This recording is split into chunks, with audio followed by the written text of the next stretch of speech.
Hello दोस्तों। स्वागत है आपका अपने YouTube channel read classes Soni ji Chomu पे। दोस्तों, राजस्थान की कला संस्कृति हम पढ़ रहे थे। उसमें हमारा नया टॉपिक था राजस्थान की चित्रशैली। दोस्तों, पार्ट फर्स्ट हमने इसका कंप्लीट कर लिया है। आज हम इसका पार्ट सेकंड स्टार्ट करेंगे।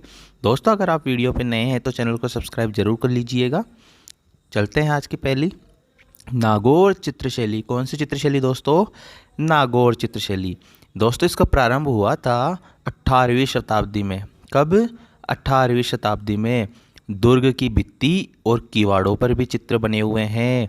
दोस्तों, इसके लिए सबसे इम्पोर्टेंट क्वेश्चन है, किस चित्रशैली में बुझे हुए रंगों का प्रयोग किया गया है? तो नागौर चित्रशैली में। यहाँ महिलाएं नेट की साड़ी पहनती थी। किसकी?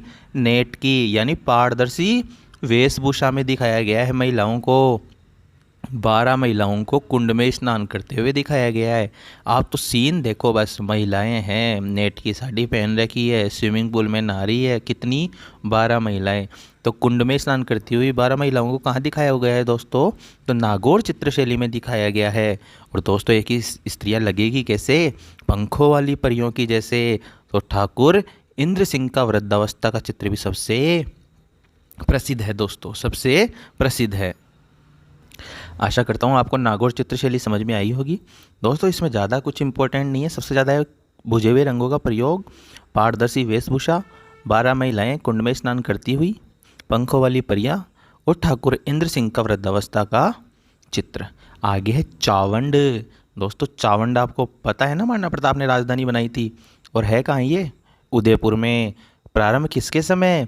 महाराणा प्रताप के समय। लेकिन स्वर्णकाल अमर सिंह के शासनकाल को कहा जाता है। स्वर्णकाल किसे कहा जाता है? अमर सिंह के शासनकाल को। अमर सिंह के समय रागमाला चित्र बना हुआ है, जो बनाया किसने था?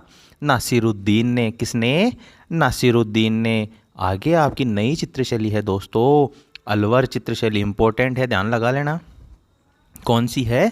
अलवर चित्रशैली। दोस्तों, ये प्रारंभ हुई थी आपके प्रताप सिंह के समय। किसके समय? प्रताप सिंह के समय। लेकिन सर्वाधिक विकास हुआ विनय सिंह के समय। इसीलिए इसे क्या कहा जाता है? स्वर्णकाल। किसका? विनय सिंह का शासनकाल। किसका स्वर्णकाल? अलवर चित्रशैली का। दोस्तों, सबसे इंपॉर्टेंट क्वेश्चन है, इस पर ईस्ट इंडिया कंपनी का सर्वाधिक प्रभाव पड़ा। तो वह कौन सी चित्रशैली है जिसमें सर्वाधिक प्रभाव पड़ा ईस्ट इंडिया का? अलवर चित्रशैली। दोस्तों, सबसे ध्यान रखना, यहाँ पे एक चीज़ है, यहाँ गणिकाओं और वेश्याओं के चित्र मिले हैं। गणिका और वेश्याओं के चित्र कहाँ? अलवर में। यहाँ के प्रमुख जो विषय थी वो योगासन थी। कौन सी? योगासन। यहाँ पर बसलो यानी बॉर्डर चित्रशैली ये तो प्रसिद्ध है। आप जानते हो ना, ये जैसे ये कोई फोरेम हो गई, ठीक है, ये इसका बॉर्डर हो गया, तो यहाँ पर चित्र बने हुए होते थे। इसके लिए कौन प्रसिद्ध है? अलवर चित्रशैली, यानी बसलो बॉर्डर चित्रशैली हेतु प्रसिद्ध है। हाथी दांत पर चित्र बने हुए हैं दोस्तों। और बनाया किसने? मूलचंद ने। यहाँ पर प्रमुख वृक्ष है पीपल और प्रमुख रंग है हरा और नीला। हरा और नीला। दोस्तों, प्रमुख चित्रकार याद रखना, जैसे मैं बोलता हूँ, डालचंद, नानकराम, बलदेव, बुद्धाराम, गुलाम अली। कैसे याद रखोगे? डालचंद, नानकराम, बलदेव, बुद्धाराम, गुलाम अली। ये सभी के सभी कौन सी चित्रशैली से है दोस्तों?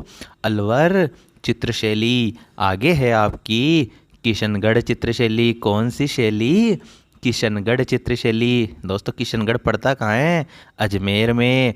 इसे क्या कहते हैं? बनी ठनी भी कहा जाता है।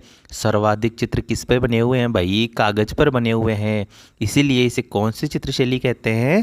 कागजी चित्रशैली भी कहा जाता है। प्रारंभ किसके समय हुई? मान सिंह के समय। लेकिन स्वर्णकाल है सावंत सिंह का समय, जिसका दूसरा नाम क्या है? नागरी दास। क्या है? नागरी दास। दोस्तों, एरिक डिकन्सन ने इसे भारत की मोनालिसा कहा है। और मोनालिसा का जो चित्र है, मोनालिसा का जो चित्र है वो लियोनार्डो दा विंची का है। लेकिन राजस्थान की मोनालिसा यानी भारत की मोनालिसा किसने कहा? एरिक डिकन्सन ने। किसे? बनी ठनी चित्र को। एरिक डिकन्सन व डॉक्टर फैयाज अली ने इस चित्रशैली को प्रकाश में लाने का कार्य किया था दोस्तों। तो किशनगढ़ चित्रशैली को प्रकाश में किसने लाया?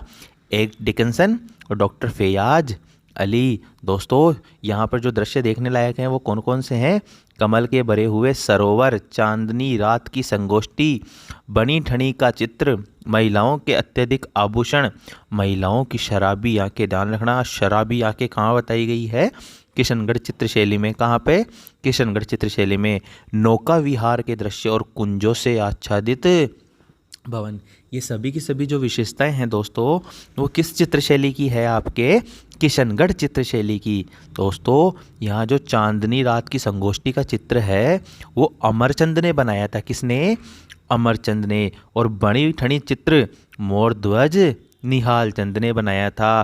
दोस्तों किसने? निहाल चंद ने। आप तो ऐसे ध्यान रखना, जो यहाँ के शासक थे ना नागरीदास जी, उन्होंने निहाल चंद को बोला, भाई न्याल्या, ओ न्याल्या, न्याल कर देसी के हमारी लुगाई को चितड़लो बना दे और यान को बना दुनिया देखे। तो निहाल चंद ने क्या बनाया? बनी ठनी चित्र का चित्र बनाया। दोस्तों यहाँ के नाक का एक आभूषण भी दिखाया गया है, उसका नाम है वेश्री। भाई महिलाओं को अत्यधिक आभूषण पहना दिया तो नारी सौंदर्य तो होगा ही ना। तो नारी सौंदर्य के लिए भी प्रसिद्ध कौन सी है? आपकी बनी ठनी चित्रशैली, किशनगढ़ चित्रशैली। यहाँ ध्यान रखना इंपॉर्टेंट है कि प्रमुख वृक्ष है केले का और प्रमुख रंग है गुलाबी और सफ़ेद। आज से आपको यही ध्यान रखना है भाई, केला कैसा होता है? गुलाबी और सफ़ेद होता है। कैसा होता है? गुलाबी और सफ़ेद।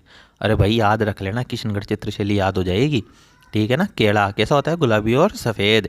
इस पर वल्लभ संप्रदाय का प्रभाव पड़ा दोस्तों। किसका? वल्लभ संप्रदाय का। इस पर 20 पैसे की डाक टिकट भी जारी की गई, लेकिन कब? 1973 में। 1973 में क्या की गई? इसके ऊपर डाक टिकट जारी की गई। दोस्तों इसके प्रमुख चित्रकार है मोरध्वज निहाल चंद, अमर चंद, दन्नाजी, छोटू राम और सीता राम। मोरध्वज निहाल चंद, अमर चंद, धन्ना, छोटू राम और सीता राम। आगे है दोस्तों नाथ द्वारा चित्रशैली। कौन सी चित्रशैली? नाथ द्वारा चित्रशैली। दोस्तों इसे वल्लभ चित्रशैली भी कहा जाता है। क्या कहा जाता है? वल्लभ चित्रशैली। स्वर्ण काल है राज सिंह के शासन का काल। स्वर्ण काल किसे कहा जाता है? राज सिंह के शासन काल को श्रीनाथ मंदिर की स्थापना से इसका आरंभ माना जाता है। प्रसिद्ध क्यों है भाई? पिछवाई कला के लिए प्रसिद्ध है। और पिछवाई कला का संबंध किससे है? कृष्ण की लीलाओं से है। इस चित्रशैली पर राजपूत, मेवाड़ और किशनगढ़ चित्रशैली का प्रभाव पड़ा। तो दोस्तों 3 चित्रशैली का प्रभाव किसके ऊपर पड़ा है? नाथ द्वारा चित्रशैली के ऊपर। यहाँ के प्रमुख जो चित्र है दोस्तों, उसमें गायों का मनोहरन चित्रण। किसका? गायों का। मैया यशोदा का, गोपियों का और आकाश में देवताओं का चित्रण। मतलब गायों से संबंधित, कृष्ण से संबंधित जो भी है वो यहाँ पे चित्र बने हुए हैं। यहाँ पे ध्यान रखना, वृक्ष कौन सा है? केला। कौन सा? केला। और कलर हरा और पीला। अपने किशनगढ़ में कौन सा था कलर? गुलाबी और सफ़ेद, लेकिन वृक्ष सेम था, ठीक है। यहाँ के जो प्रमुख चित्रकार है दोस्तों वो है धानीराम, नरोत्तम, रघुनाथ, मोहन, हेमंत और चित्रेश। कौन कौन है? धानीराम, नरोत्तम, रघुनाथ, मोहन, हेमंत और चित्रेश।